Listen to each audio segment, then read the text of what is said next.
My plan was to go to this place too and stay close to his group of friends so that when they talk to him they will say his name. I started buying cigarettes and smoking weed just to be around him.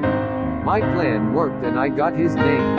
It was so easy to find his last name as well, because the high school had a list with the names of all the students. I found him there too, and that's how I found him in all the social media. The problem was that I had started smoking weed and cigarettes just to join his circle of friends and for him to notice me. I was ready to start even LSD for him, but fortunately I didn't. I went down a very dark path, but he never noticed me. However, I kept stalking him. I even tracked him down after school one day and found out where he lived. During all this time he also had a girlfriend whom I hated. I did black breakup spells for them and I did love spells for him so he could notice me and went obsess over me. I was completely freaked out.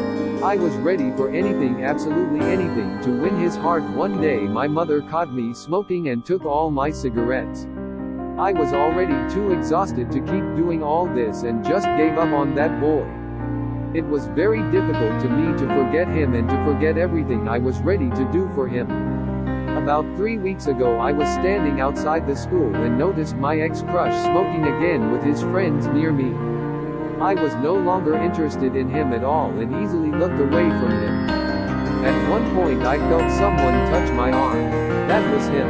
He asked me for a lighter because he didn't have one. I served him and he started talking to me. Exactly. I was very surprised and I thought how much the girl I was 2 years ago would be happy, but I told myself that all this is already past. And just as he started to introduce himself I cut him off and told him his 3 names, where he lives, his phone number and all the things I know about him. He looked at me scared and in a low voice he called me a freaking bitch.